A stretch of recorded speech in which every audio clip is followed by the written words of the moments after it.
നമ്മൾ ഇന്ന് തയ്യാറാക്കാൻ പോകുന്നത് വളരെ ഈസി ആയിട്ട് ഉണ്ടാക്കാൻ പറ്റുന്ന ഒരു ബിരിയാണിയാണ്. അതിനാവശ്യമായിട്ടുള്ള ചേരുവകൾ നമ്മളിവിടെ എടുത്തിരിക്കുന്നത് 2 സവാള നേരിയതായിട്ട് അരിഞ്ഞ് ഓയിലിൽ ഡീപ്പ് ഫ്രൈ ചെയ്ത് വെച്ചിട്ടുണ്ട്.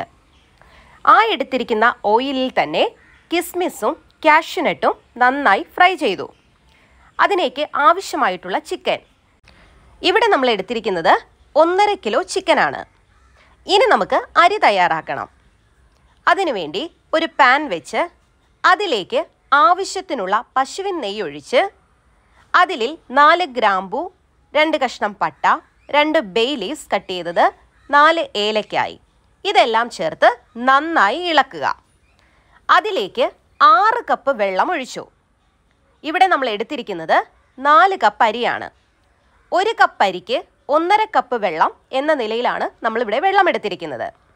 ഈ വെള്ളത്തിലേക്ക് ആവശ്യത്തിനുള്ള ഉപ്പും ചേർത്ത് നന്നായി തിളപ്പിക്കുക. അതിനുശേഷം അരിയിടാം. ഇനി നമുക്ക് അരി ഒരു ലോ ടു മീഡിയം ഫ്ലെയിമിൽ 10 മിനിറ്റ് നേരം വേവിച്ചെടുക്കാം. ഇനി ആവശ്യമായിട്ടുള്ളത് കുറച്ച് പുതിനയിലയും മല്ലിയിലയുമാണ്. ഇനി വേണ്ടത് ഇഞ്ചി വെളുത്തുള്ളി പേസ്റ്റാണ്. അതായത് ഇവിടെ നമ്മൾ എടുത്തിരിക്കുന്നത് 10 അല്ലി വെളുത്തുള്ളിയും അതിൻ്റെ പകുതി അളവിൽ ഇഞ്ചിയും ഒരു 10 പച്ചമുളകും നന്നായി മിക്സിയിൽ അരച്ചെടുത്തതാണിത്. ഇനി നമുക്കൊരു പാനിൽ നമുക്ക് നന്നായി നെയ്യ് ഒഴിച്ച് സവാള വഴറ്റിയെടുക്കാം. ഇവിടെ നമ്മൾ നേരിയതായിട്ട് അരിഞ്ഞ ഒരു 2 മീഡിയം സൈസ്ഡ് സവാളയാണ് എടുത്തിരിക്കുന്നത്. ഇനി നമുക്ക് സവാള നന്നായിട്ടൊന്ന് വഴറ്റിയെടുക്കാം.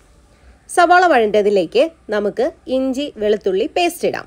അതിനുശേഷം വീണ്ടും നന്നായി വഴറ്റുക. ഇതിലേക്ക് 1/2 ടീസ്പൂൺ മഞ്ഞൾപ്പൊടി, 2 ടീസ്പൂൺ ഗരം മസാലപ്പൊടി ചേർത്ത് നന്നായി ഇളക്കി യോജിപ്പിക്കുക. ഇതിലേക്ക് നമ്മൾ കഴുകി വൃത്തിയാക്കി വെച്ചിരിക്കുന്ന ചിക്കനും ചേർക്കാം.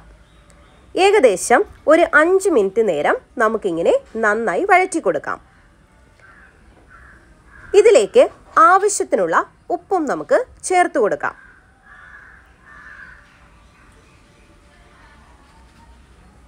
ഇത് നന്നായി വഴണ്ടതിന് ശേഷം നമ്മൾ എടുത്തു വെച്ചിരിക്കുന്ന പുതിനയിലയും മല്ലിയിലയും നമുക്കതിലേക്ക് ചേർത്ത് കൊടുക്കാം.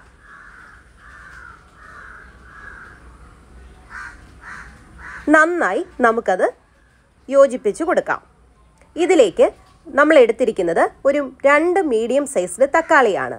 അതും കൂടെ ചേർത്ത് നന്നായി യോജിപ്പിക്കുക. ഇനി നമ്മൾ 2 ടീസ്പൂൺ തൈര് കൂടി ചേർക്കുന്നുണ്ട്. 1 ടേബിൾ സ്പൂൺ നാരങ്ങാ നീരും കൂടി ചേർത്ത് നമുക്ക് നന്നായി യോജിപ്പിച്ചു കൊടുക്കാം. ഇങ്ങനെ നന്നായി യോജിപ്പിച്ചതിന് ശേഷം ഒരു 8-10 മിനിറ്റ് നമുക്ക് നന്നായി വേവിക്കാം. അതിനുശേഷം അതിലേക്ക് നമ്മൾ ആദ്യം ഡീപ്പ് ഫ്രൈ ചെയ്ത് വെച്ചിരിക്കുന്ന സവാള കൂടി ചേർത്ത് നന്നായി ഇളക്കി യോജിപ്പിക്കാം. ഇപ്പോൾ നമ്മുടെ ചിക്കൻ ഏകദേശം വെന്ത് വന്നിട്ടുണ്ട്. അങ്ങനെ നമ്മുടെ മസാല റെഡി ആയിട്ടുണ്ട്. ഇനി നമുക്ക് ദമ്മിടാം. നേരത്തെ നമ്മൾ തയ്യാറാക്കി വെച്ചിരുന്ന മസാലയിലേക്ക് നമ്മൾ ചോറ് വേവിച്ചതും ചേർത്ത് ദമ്മിട്ട് വെക്കുകയാണ്.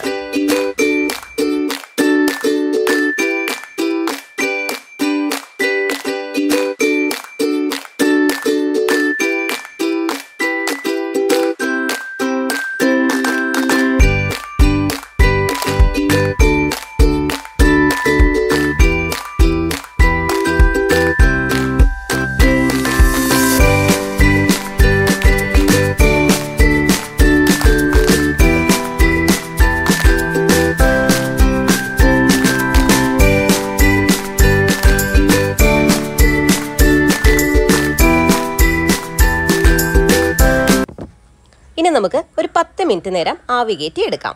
നമ്മുടെ ഈസി ബിരിയാണി റെഡി ആയിരിക്കുകയാണ്.